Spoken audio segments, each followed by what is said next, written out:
Hello दोस्तों, आज के वीडियो में बात करने वाले हैं हम बाइनेंस बैन के बारे में। ऐप स्टोर से गायब हो गया, प्ले स्टोर से भी गायब हो गया और बाइनेंस का यूआरएल भी आपको देखने को नहीं मिलेगा। और इसके साथ और भी 9 एक्सचेंजेस हैं जिनकी लिस्ट हमको थोड़े दिन पहले मिली थी, जिसमें बताया गया था कि बाइनेंस को और बाकी एक्सचेंजेस को इंडिया की तरफ से कुछ नोटिस पहुंचा है इंडियन गवर्नमेंट की तरफ से कि उनको कुछ ना कुछ जो कंप्लाइंसेस हैं वो फॉलो करने पड़ेंगे, रेगुलेशन को फॉलो करना पड़ेगा। तो उतने जितने भी एक्सचेंजेस थे उस लिस्ट में, उन सबको यहाँ से बैन कर दिया गया है। और ये वीडियो में मैंने बताया था आपको कि ऐप स्टोर से गायब हो गया और एंड्रॉयड से भी गायब हो सकता है, और आज एंड्रॉयड से भी गायब हो गया है। बहुत सारे लोगों के बहुत सारे सवाल हैं, इस वीडियो में सारे सवालों के जवाब देने की कोशिश करेंगे, लास्ट तक बने रहना।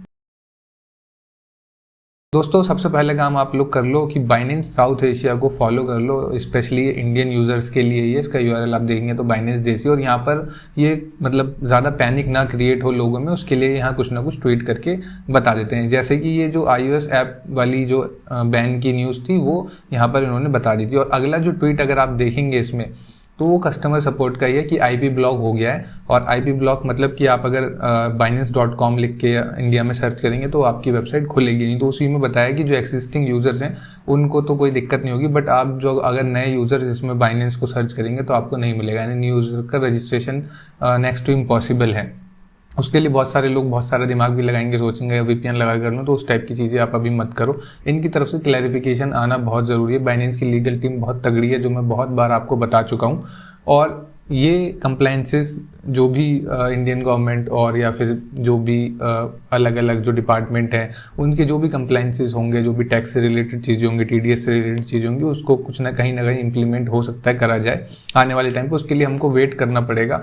और अब बहुत सारे लोगों के सवाल ये होंगे कि सबसे ज़्यादा सवाल ये होगा कि मेरे पास बाइनेंस में इतना फंड पड़ा है, मेरे पास बाइनेंस में इतना फंड पड़ा है, उसको कहाँ लेकर जाऊँ मैं और क्या करूँ।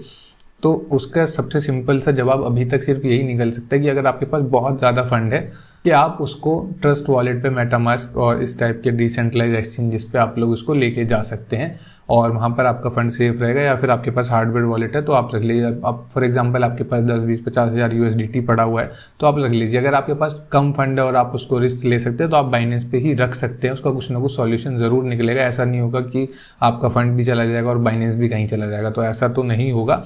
तो आप लोग उसको, अगर आपको बहुत ज़्यादा फंड है जो आप रिस्क नहीं लेना चाहते, तो आप लोग उसको अपने डिसेंट्रलाइज एक्सचेंज पे या फिर हार्डवेयर वॉलेट में ले जा सकते हैं। ऑन दी अदर हैंड कि आपके पास फंड कम है, आप थोड़ा सा रिस्क ले सकते हो या उसको छोड़ना ही चाहते हो अपने मन से, तो आप उसको छोड़ सकते हो।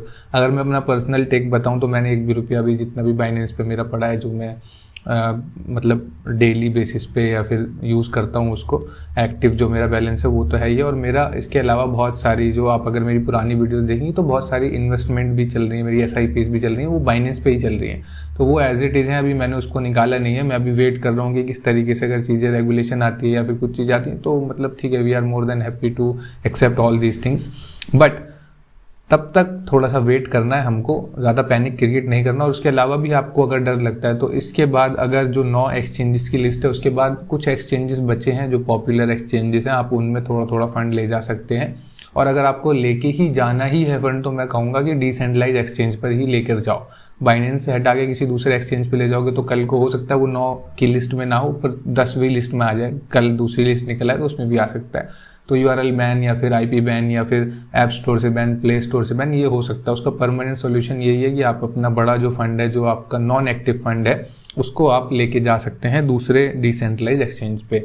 मैं प्रेफर करता हूँ वैसे ट्रस्ट वॉलेट को, आप मेटामास्क को भी यूज़ कर सकते हैं। इसके अलावा और भी हैं बट ये 2 बहुत ज़्यादा पॉपुलर हैं। और अगर आप चाहते हैं कि मैं एक ग्रुप क्रिएट कर दूं जिस पे हम सब लोग, यानी जो एटलीस्ट मेरी कम्युनिटी के लोग हैं जो चैनल को देखते हैं या फिर जो मेरे टेलीग्राम पे जुड़े हुए हैं, तो वहाँ पे डिस्कशन नहीं होता, वहाँ पे सिर्फ मैं ही पोस्ट कर सकता हूँ। तो मुझे ऐसा लगा कि शायद मुझे एक ग्रुप बना देना चाहिए इस टाइम पर, जिसमें हम सब लोग, यानी मैं भी वहाँ पर और आप सब लोग भी बात कर सकें या फिर एक दूसरे के सवालों का जवाब दे सकें। अगर आप चाहते हैं ऐसा ग्रुप मैं बना दूँ तो नीचे कमेंट कर दो। अगर 2, 4, 5, 10 जितने भी कमेंट आएंगे, आप सब लोगों का इंटरेस्ट अगर रहेगा उसमें, तो मैं एक ग्रुप बना दूंगा और वहाँ पर हम लोग डिस्कस भी कर सकते हैं। क्योंकि हो सकता है कुछ ना कुछ सॉल्यूशन किसी ना किसी के पास निकलेगा, तो थोड़ा बात करके थोड़ा रिलीफ भी मिलता है दूसरे लोगों से। तो वहाँ पर एक हम डिस्कशन चालू कर देंगे और अगर लाइव आना होगा उस पर ग्रुप पे मैं लाइव भी आ जाऊँगा। तो बस नीचे आपको कमेंट करना। और अभी मेरा सजेशन ये है कि हम थोड़ा सा वेट करते हैं, चैनल पर मैं अपडेट कर दूंगा, टेलीग्राम पर मुझे फॉलो कर लेना। Good bye.